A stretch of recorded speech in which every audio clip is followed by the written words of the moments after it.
What's going on, guys? This is Walk Talk Football, the show where we talk about everything that's on your mind. Today, we are walking right under the Brooklyn Bridge, and you guys gave us some great submissions, and we want to get to it, so let's walk. So guys, before we get into the submissions, and we have some great ones, you know, Barcelona, Real Madrid, lots of Premier League stuff, I want to talk to you guys about something. Our channel's been going through some changes, as you guys all know, and we're keen to get feedback on you guys, our loyal fans, so we can make this channel a little bit better. So, if you want to have your voice heard, complete the survey, and guess what? You get a chance to win an iPhone 7, which is kind of cool because I only have an iPhone 6 and it's all cracked up and stuff. But you'll get a chance to win one if you just complete the survey. The link to the survey is in the description below. Click on that, fill it out so we can understand you guys a little bit more and give you guys more of what you want. All right, now let's get to the good stuff. First off, Sanchez wants to know, after a performance like today's, who can Barcelona bring in to strengthen the squad? Well, obviously, the obvious choice is Ousmane Dembele. I think Coutinho. I think getting both of them would be great additions. But it's not just that. You know, you're looking at Iniesta, you look at Busquets, you look at guys like that. Eventually, Barcelona's going to have to do better. There's been a lot of discussions recently about, does Barcelona still have La Masia Academy? Of course they still have it, but does it still have that strength and that vibe and that aura of producing some of the best players through their academy system? That's where they're going to really have to look, because look, even now that they've brought in, what's his name from Guangzhou Evergrande, it's just, what? Who? What is it? Paulinho, yeah, that's the one. Since they brought Paulinho in from Guangzhou Evergrande, it's the fourth most expensive transfer, I guess. And so typically Barcelona don't spend a ton of money on player transfers. They develop a lot of them, they get them while they're young, and so they're gonna have to rely on that. But that doesn't mean they can't spend 200 plus million on Dembele and bringing in Coutinho. Next up, what are your thoughts on the Coutinho situation at Liverpool? Is he going to Barca? Why now would he just send in his transfer request? Coutinho has been trying to get a move to Barcelona for a while now because he's actually best friends with Neymar. They're trying to get them together, but I don't think Barcelona was willing to pay what Liverpool wanted. Liverpool wanted to keep him as well, and so obviously when Neymar goes, Barcelona gets a lot of money. They need to spend that to replace him, and that's why Coutinho's putting his name in, because yeah, you're at Liverpool, and yeah, I think Liverpool's going to be a good team this year, even though they drew on their opening weekend. It's tough to think about turning down one of the biggest clubs in the world, so that's exactly why you would obviously want to go there. Can Barcelona succeed this year with no major signings and the loss of Neymar? It depends on how you, it really depends how you define success. Success meaning if they win the Copa del Rey again, then of course they could probably win a trophy. But in order to compete with Real Madrid, who's got a strong squad and is signing a lot of good young players, the players that Barcelona would usually be getting, Real Madrid seem to be getting now. So I think it's going to be a struggle for them. Do I think that they'll find their form? Of course. They still have 6 of the 20 best players in the world, or whatever number you want to give to them. I mean, they don't have MSN, but they do have MS, and then they'll bring in some other players. So I think they'll be fine, but whether they are able to compete for a title or not, it's too early to tell. And I'm definitely putting Real Madrid at the forefront as front runners to win the title. Obviously, they're really good. My thoughts are on what domination Madrid are showing. Killer starting 11 and their bench as Ronaldo keeps shutting up haters. I mean, Ronaldo's Ronaldo. It's clear that he's still got it in him. They did a good job of letting him rest for most of their preseason this year. And that's usually the vicious cycle of these guys. They play 60, 70 games a year, and then preseason comes and they got to play those and get the team together. But I think Zidane has a good grip on how to rest his players and make sure that they're fresh for the season, and make sure he gets his gaps throughout the year, because you know he's in his 30s now, and you need your breaks whenever you can get them. So Ronaldo's going to continue to shut up the haters, but yes, they have a killer starting 11, and the guys they bring off the bench, if you saw, even in El Clasico here in the States, the guys they were bringing off the bench were stronger than what I thought Barcelona were bringing off the bench. So lots of potential, and a true possibility to win the Copa del Rey, La Liga, and Champions League once again. Well, I'm excited to see Arsenal lose one game in December that they should have won, and then see all their fans lose their minds. Like, this is what we Arsenal fans do. We wait for things to get pretty good, and then things fall apart, and then we complain about it. But it's not just us. We're in it with Liverpool fans, I guess Tottenham fans are pretty positive with their group. We got a bus going backwards right now. Hope you guys enjoy that sound as much as I am right now, because it's piercing my ears. Anyways, I don't know how that Arsenal question got in there. We'll go back to Real Madrid. Pretty much everyone agrees Real Madrid are the best team in the world right now, but are they the best team of all time? I don't think so. It's when you start to go into the old all-time conversation, different players from different eras, different styles of play, and it's really difficult to say. But I mean, winning 2 Champions Leagues, 3 of the last 4, I think, or was it 3 of the last 4? I think it was 3 of the last 4. You know, being that good, dominant right now, but if you looked 5-6 years ago, everybody was talking about, is Barcelona the best team of all time? So, you know, things move quickly in the game now. Now that we have access to all these games and all these leagues, we pretty much get to judge them every year and then create all these claims as them being the best of all time or the best ever. But I don't think they're the best ever quite yet. But, you know, in a year or two, we'll see. I mean, Zidane, I believe, just signed a brand new contract that's going to keep him there long term. That could create a dynasty and a legacy. He seems to be just as good of a manager as he was a player, if that's even possible. All right, guys, let's move on to some actual Premier League stuff, even though I dropped a little sprinkle of Arsenal hate or love or whatever in there. Is it too far-fetched to say the Premier League has no real title contender up to this point? Because that's the feeling I get after match week 1. It's tough to say who the favorite is. I mean, we had our Premier League preview show, which you should go check it out on FFS.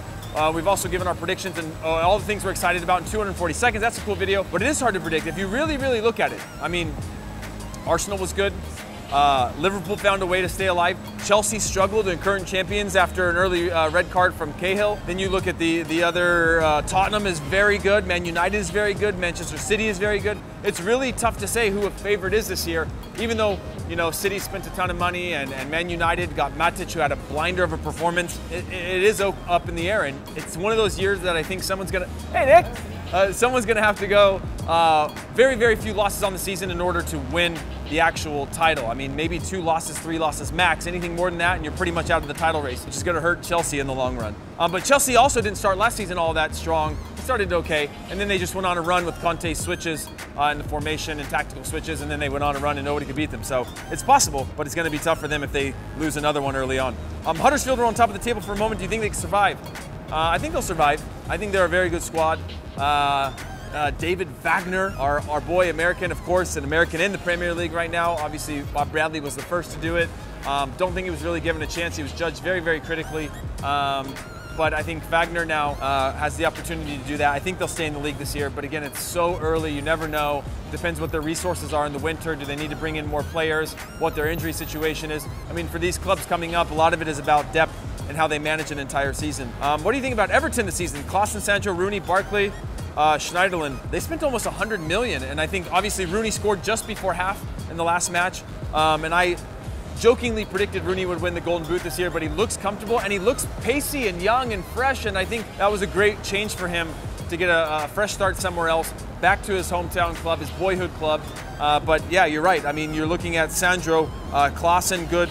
Barkley, if he stays, Schneiderlin, a really quality squad. I could see them finishing in a European spot, but again, it's so tight up there that someone's going to have to fall out eventually. And now you're looking at, okay, West Ham got like pounded, but they've got a good squad that might find its form. There's a lot of teams that could find their way out of a hole and sneak into a Europa League spot as well. Would you sell a player who doesn't want to be at your club or keep him because you don't need to sell?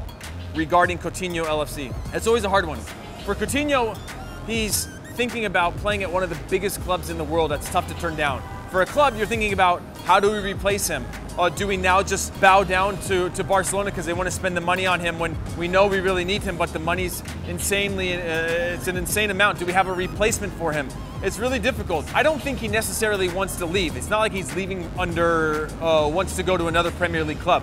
What he wants to do is go challenge himself at one of the biggest clubs in the world, and you can't really blame somebody for that. So it's not that I think he's forcing his hand, but I think this might be the only opportunity for him to get a move like that while the club has enough resource to buy him. So I don't blame him, but it is always a tough situation within the club and can create tension if they don't right the ship and get him motivated to stay in the Premier League and be there for the year. Because if you do end up burning that bridge with him, then he's not going to try as hard, and then it can get really ugly, and then you transfer him for half the money, but later on. But I don't know. What do I know? Is Matic the player that Pogba needs to be the beast that he can be at United? I mean, Matic was the best player on the field for Manchester United. People are calling him the new Roy Keane. The way he dictated play, he was just so good, but you were able to see that it did give Pogba more freedom to do what he does spectacularly, and that's, you know, get late runs into the box, get into the attack, join up, link up, connect the ball. And so obviously with him and Lukaku on a brace in his debut, I mean, what a debut, right? But speaking of which, there was a ton of guys debuting that scored goals. You had Wayne Rooney, who else was there? What? Lacazette, yeah. Like his second touch of the game, Lacazette scored. I should have remembered that one. I guess I'm fake ass. Salah, it's another one. A lot of guys scoring goals. in their debut. So that's why it's going to be so hard to predict this Premier League season. On to Lazio in their, I guess it was the Super Cup. Lazio just beat Juve 3-2. Excited for Serie A. Difficult to predict the top 6. Roma, beware. We're all waiting for a title chase or a title race in Serie A. It used to be one of the most exciting leagues in the world, and it's slowly ticking back up there, and we're excited for it. Obviously, Juve losing their first silverware of the season, or I mean their first match of the year, not a league match, but their first official game to Lazio, I think is a good sign for Lazio, but it's a long year again, and Juve's so damn good. I can't really see them doing that in the league or in the Champions League or whatever. So I'll save my judgment on where this league is going to fall into place for when we get later in the year. Fine. Moving on to MLS, with how things are in the Eastern Conference, which teams are favored to get a first-round bye for playoffs? I mean, the Red Bulls have really stepped it up lately. Bradley Wright Phillips is now 3rd in the Golden Boot race, as he usually does. It just takes him a few to get into form, but I mean, NYCFC is so good. David Villa is another MVP again, best player in the league at the moment. I really like the 2 New York squads. Toronto FC, also so good. When you have Josie Altidore and you have Giovinco and guys like that have that much quality week in, week out, they're always going to be in contention to get that first round bye. What do you think of Vela going to LAFC? Is it bad that players in the prime are downgrading a league? Well, that's a little bit belittling, but I think it's a great move. If you look at the club that Vela was at, it wasn't like he was at some giant club, and he's moving to a club like LAFC who's really, really doing it right. I mean, I don't remember ever a club creating this much hype before they've actually entered the league. And don't get me wrong, it's a big market and they've had plenty of time to do it, but they're actually doing it right. And they're going to be playing in a really cool part of Los Angeles. They're going to be signing great players. It seems like they have a really good system in place. John Thorrington is there, who's played a long time, had a long career, and is kind of like weaving things the right direction. And then Bob Bradley as a manager. So I think Vela, it's a good move for him. It's a big market for Latinos. It's a big market for Mexican Americans. A lot of people. He's going to bring a lot of attention. So I'm excited to see him play. Now, guys, we don't have a lot of hate this week, but we do have kind of a weird love question. It's not really love. It's more of just a random question. Heath, do you think you can replace Gerard Piqué? No. I mean, absolutely not. The reason I'm walking this slow is because both of my knees hurt. If I were to walk any faster, my ankles would start hurting. No, but in reality, I think Piqué is a fantastic player. Would I like to make the money he's making? Absolutely. Would I want to play at Barcelona? Absolutely. But could I replace him?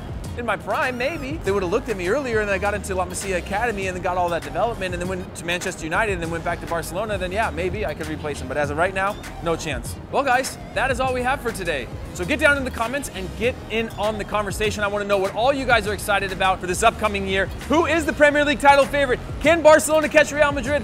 I doubt it, but I want to hear what you guys think. Real Madrid are just too good right now. But also, make sure you fill out that survey. Win yourself an iPhone 7. I only have an iPhone 6. You can sell it to me.